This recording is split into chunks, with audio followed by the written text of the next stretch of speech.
یہ بطول کے بیٹے ہیں، علی کے لال ہیں، جناب قبلہ حضور پیر سید ماجد محبوب شاہ صاحب قاسمی زیب سجادہ نشین آستانہ عالیہ حویلی شریف میں آپ کو عقیدت و محبت کے ساتھ عرض کروں گا کہ اپنے نانا جان کا ذکر آپ سنائیں۔ بسم اللہ۔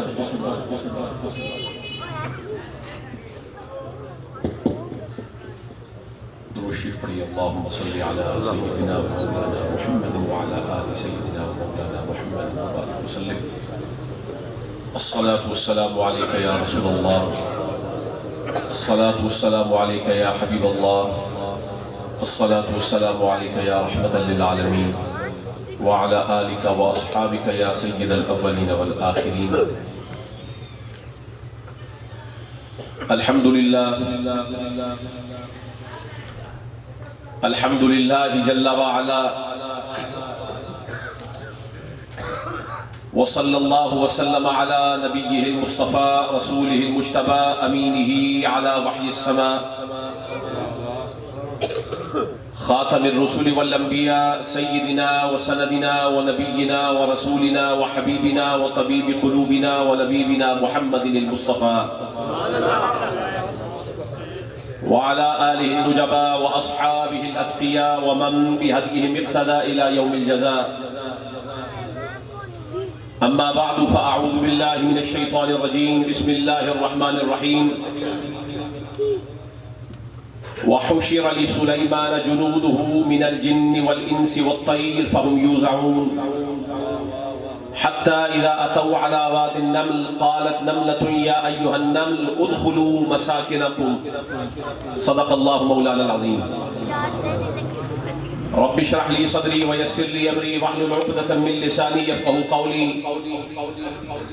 مولاي صل وسلم دائما أبدا على حبيبك خير الخلق كلهم محمد سید الکونین والثقلین والفریقین من عرب ومن عجم هو الحبیب الذي ترجى شفاعته لكل هول من الاهوال مقتحم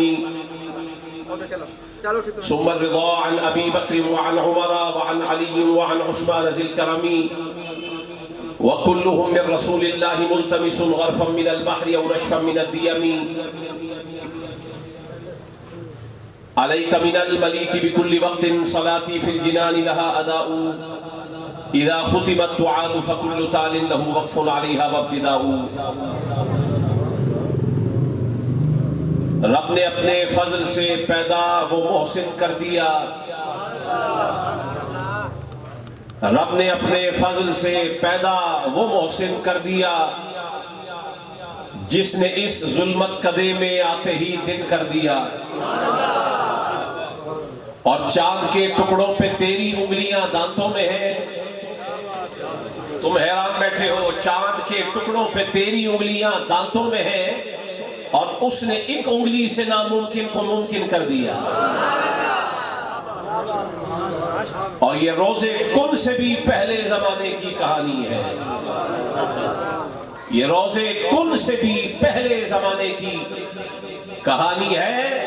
دو عالم میں محمد کا نسانی تھا، نسانی ہے،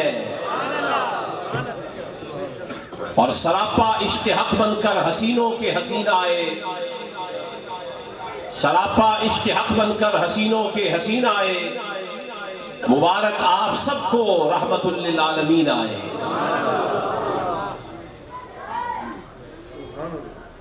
گرامی قدر حضرات، سادات کرام، علماء عظام، نعت خوان حضرات، جملہ غلامان و شاقان حبیب کبریا محمد مصطفیٰ صلی اللہ علیہ وآلہ وصحبہ وسلم، واجب الاحترام ماہر محمد جمشید لالی صاحب، آج کی عظیم الشان محفل میلاد مصطفیٰ صلی اللہ علیہ وسلم لالیہ کے علاقے میں انعقاد پذیر ہے. آپ حضرات کے سامنے ایک دو مرتبہ پہلے بھی حاضر ہو کر حضور کی اور حضور کی اہل بیت کی شان بیان کرنے کا موقع ملا.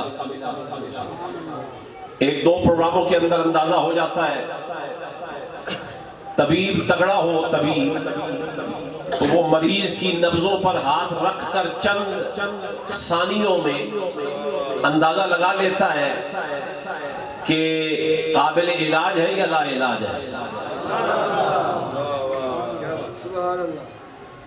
جتنا میں آپ کو جانتا ہوں مجھے معلوم ہے کہ آپ ناقابل علاج بھی نہیں اور ابھی قابل علاج نہیں ہے، آپ پورے صحت مند سنی ہیں. علاج کی ضرورت ہوتی ہے کسی اور کو. جو دیوانہ پنج تن پاک آپ کا ہو اس کی ظاہری صحت بھی سلامت ہوتی ہے اور باطنی اور روحانی صحت بھی سلامت ہوتی ہے. مہر صاحب بھی حضور اور حضور کی آل اہل بیت اطہار پنج تن پاک سے پیار کرتے ہیں. حضور کے اصحاب کے مؤدب کا ادب کرنے والے مؤدب ہیں اور اولیاء اللہ سے نسبت اور تعلق رکھنے والے ہیں. آپ حضرات بھی ایسے ہی ہیں.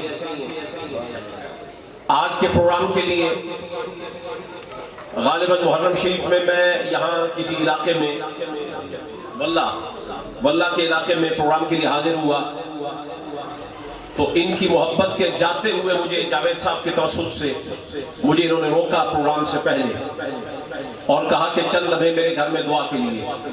میں آیا تو وہیں بیٹھے بیٹھے انہوں نے کچھ پروگرام ترتیب دیا اور پھر اس پروگرام کی عملی صورت اور اس کی تعبیر وہ آج کے اس احتفال کی شکل میں آپ کے سامنے موجود ہے.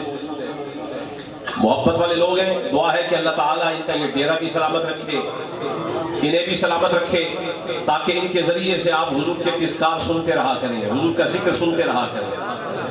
اور یہ ذکر وہ ہے کہ کرنے والے کو بھی فائدہ دیتا ہے، سننے والے کو بھی فائدہ دیتا ہے. اور جس جگہ حضور کا ذکر ہو جائے دوسری کوئی بات نہیں ہے کہ یہ ذکر اسی جگہ کو مدینے کا بقعہ بنا دیتا ہے، مدینے کا ٹکڑا بنا دیتا ہے.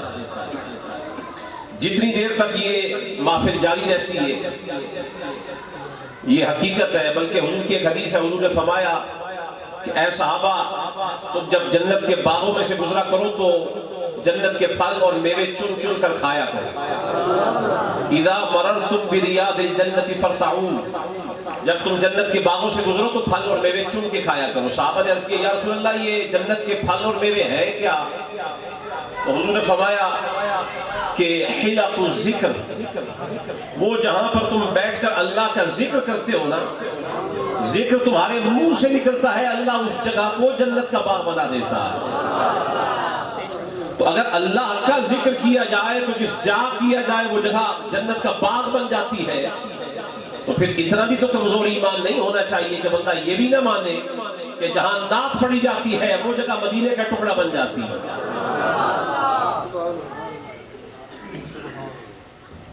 گرامی حضرات، میلاد شریف کی اس محفل میں اللہ نے ہمیں جمع فرمایا. یاد رکھیں کہ میلاد شریف ایسا عظیم عنوان ہے جو ہندوستان میں، پاکستان میں، ایشیا میں، یورپ میں، امریکہ میں، افریقہ میں، آسٹریلیا میں، جہاں جہاں انسان بستے ہیں، روئے زمین کا کوئی علاقہ، کوئی ملک، کوئی شہر ایسا نہیں ہے کہ جہاں کوئی مسلمان رہتا ہو پر حضور کی میلاد کی محفل نہ سجاتا ہو. ہر جہاں حضور کا ذکر میلاد ہوتا ہے. لیکن آج کے اس کتاب میں ایک خاص زاویے کی طرف آپ کی توجہ مبذول کروانا چاہتا ہوں. میلاد تو ہم کرتے ہیں لیکن کبھی دل میں یہ بھی خیال آتا ہوگا کہ جن کا میلاد ہم کرتے ہیں انہیں خبر ہے کہ ہم میلاد کر رہے ہیں. کو مدینہ شریف میں بھی کوئی اطلاع ہے کہ ہم میلاد منا رہے ہیں؟ یار کو بھی کسی نے بتایا ہے کہ ہم میلاد منا رہے ہیں؟ ہم کیا کر رہے ہیں، کس کام میں منہمک اور مشغول ہیں؟ مدینہ شریف گنبد خضرا تک بھی ہماری خبر رسانی ہے کہ نہیں، یہ دل میں خیال آتا ہے. آپ نے جب میلاد منایا ہوگا، جب منایا ہوگا، کبھی تو دل میں یہ خیال آیا ہی ہوگا کہ کبھی میرا ذکر بھی مدینے میں ہوا ہے. توجہ ہے کہ نہیں؟ یہ بنیادی بات سمجھنے پھر میں آگے بڑھتا ہوں. کبھی دل میں یہ چاہا ہوگا کہ ان سنہری جالیوں کے اندر کبھی میرا نام بھی آ جائے، اور وہ کتنا بڑا خوش نصیب ہے کہ جس کا نام حضور کی مجلس میں آ جائے۔ کبھی کبھی تو شرف الدین بوصیری اس کا نام ہو جاتا ہے، اور شرف الدین بوصیری کا ذکر میں اجمالی طور پہ کر کے آگے بڑھنا چاہوں گا۔ یہ وہ مریض تھا کہ مریض تو ظاہر میں ہوا ہے، پر طبیب خواب میں آئے ہیں، اور ایسے آئے ہیں کہ خواب میں آ کر بھی ظاہر کے مریض کو شفا یاب فرما دیا ہے۔ وہ خواب میں آ جائیں اتنا فائدہ دے جاتے ہیں، اور محفل میلاد میں آ جائیں، ذرا ذوق سے سارے ہاتھ اٹھا کے کہتے ہیں سبحان اللہ۔ اور کچھ بعید نہیں ہے کہ حضور اپنے ذکر کی محفل میں آ ہی جائیں۔ روحانی طور پہ امداد المشتاق امداد اللہ مہاجر مکی، ان کے ملفوظات کی کتاب اشرف علی تھانوی دیوبندیوں کے امام ہیں، انہوں نے اپنے مرشد کے ملفوظات کو جمع کیا۔ ان سے پوچھا گیا کہ یہ میلاد کی جو محفل ہوتی ہے مولود شریف، اس میں حضور آ سکتے ہیں؟ تو انہوں نے کہا ایک ہے عالم امر، ایک ہے عالم خلق۔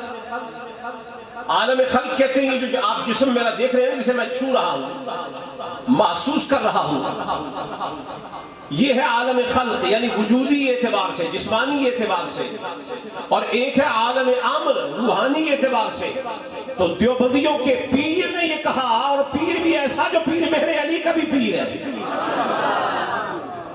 خلیفہ ہے حضرت پیر مہر علی شاہ صاحب امداد اللہ مہاجر مکی کے، اور یہ وہ ہے کہ جن سے زیارت کے لیے گولڑے کا تاجدار گولڑا سے چل کے مکہ شریف میں گیا ہے اور امداد اللہ مہاجر مکی سے ملا، تو انہوں نے جواب دیا اور کہا اگر تو تم عالم خلق کے اعتبار سے حضور کی آمد کی بات کرتے ہو تو جسمانی طور پہ تو حضور اپنے گنبد خضرا میں آرام کر رہے ہیں، لیکن عالم عامر کی بات کرتے ہو تو صرف میلاد کی محفل ہی کیا ہے، زمین سے لے کے فرش سے لے کے عرش تک کوئی جگہ ایسی نہیں ہے جہاں رب چاہے اور مصطفیٰ نہ جا سکے۔ نعرہ تکبیر، نعرہ رسالت، نعرہ رسالت، میلاد مصطفیٰ، عظمت مصطفیٰ، شان صحابہ، نعرہ حیدری۔ حضور اپنے ذکر کی محفل میں آتے ہیں اور روحانی طور پہ آتے ہیں، لیکن محسوس ان کو ہوتا ہے جن کی روح وضو والی ہو، جن کی روح نے وضو کیا ہوا ہو، طہارت یاب ہو اور طہارت شدہ ہو، پاک ہو جائے، پاک روحوں کو پاک نظارے کروائے جاتے ہیں۔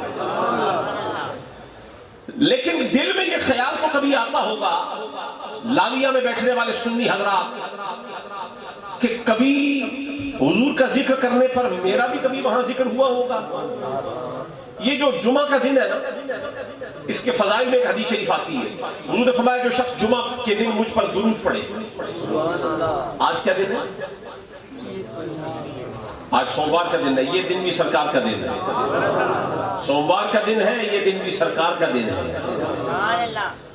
حضور نے فرمایا جمعہ کے دن جو مجھ پر درود پڑھے، اللہ نے ایک فرشتہ مقرر فرمایا ہوا ہے، وہ اس کا درود میری قبر انور میں میرے پاس پہنچاتا ہے، اور صرف یہی نہیں کہ وہ درود میرے تک پہنچاتا ہے بلکہ مجھے اس کا نام بھی بتا دیتا ہے، یا رسول اللہ آج آپ کے فلاں امتی نے آپ پر درود پڑھا ہے۔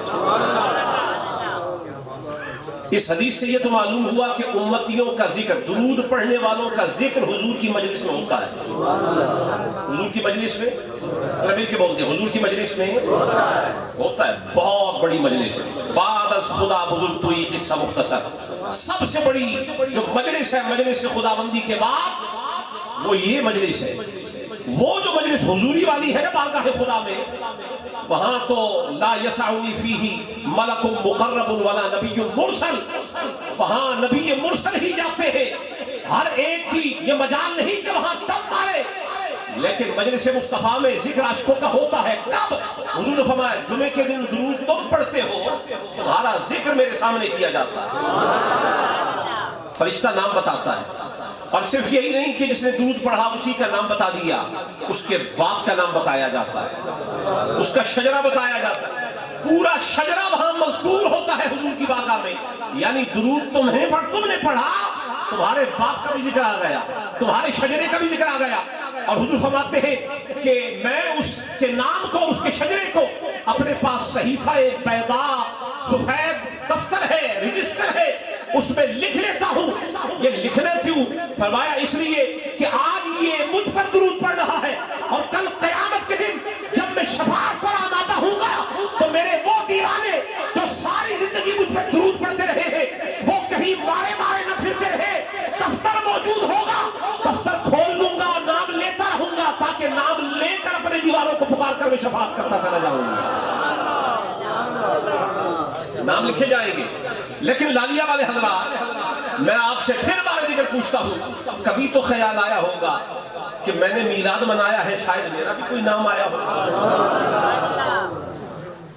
کسی نے حضور کے سامنے میرا ذکر کیا ہو۔ اب یہ تعلق کس عقیدے سے؟ سماعت انبیاء، رؤیت انبیاء، بصیرت انبیاء، بصارت انبیاء، علم انبیاء، خبر انبیاء، اخبار انبیاء۔ اس کا تعلق اس سے کہ یعنی نبی کو ہماری خبر ہے، وہ ہماری سنتے ہیں۔ اب آئیے میں قرآن کریم سے اس پر شواہد پیش کر رہا ہوں۔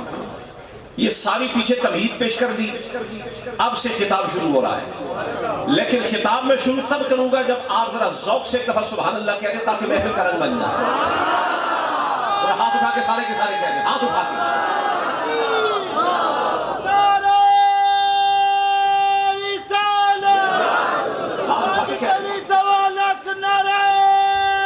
بلند آواز سے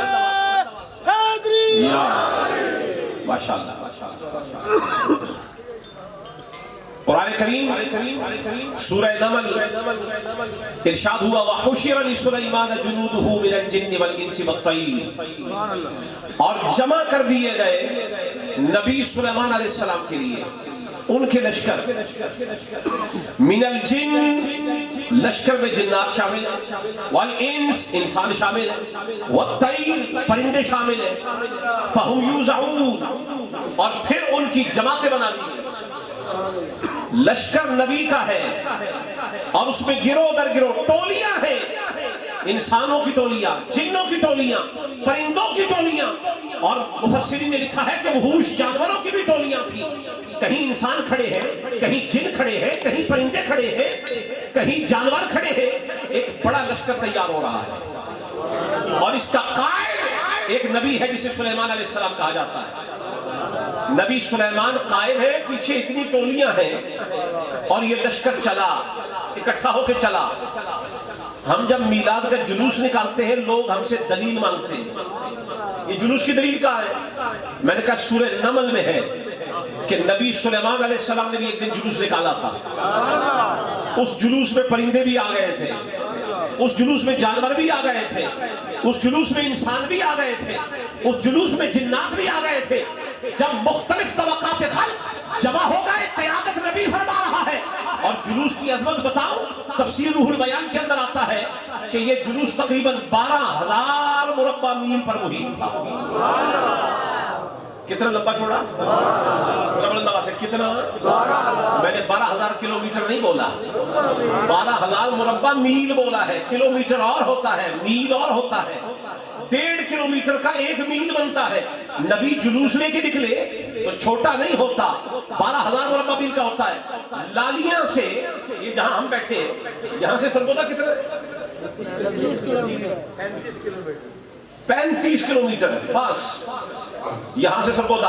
اور اگر میں آپ سے کہوں لالیاں سے آشکار رسول میلاد کا جھنڈا اٹھا کے ذرا سرگودے کی طرف چل پڑے تو سارا لالیاں میں نکل جائے تو یہاں سے سرگودے کا رقبہ بیچ میں سے پورا نہیں ہوتا، 35 میل کا جلوس نہ بنے۔ لیکن نبی جلوس لے کے نکلے تو 12,000 مربع میل پہ چل پڑے۔ آپ ابھی گوگل سرچ کریں، یہ آپ کے ہاتھ میں موبائل گیجٹ موجود ہے، سوشل میڈیا پہ چیک کریں، نبی نے جلوس نکالا کہاں؟ ملک شام میں، اور ملک شام کا رقبہ کتنا ہے؟ 72,000 مربع میل، 72,000 مربع میل، ٹوٹل ملک کا رقبہ ہے 72,000، اور نبی کا جلوس 72,000 مربع میل پر چل رہا ہے 12,000 مربع میل۔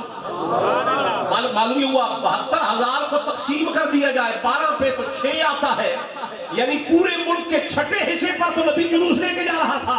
میں نے کہا ہم سے جلوس پر الجھتے ہو، اتنا بڑا جلوس تو روئے زمین میں کسی نے نہیں نکالا جتنا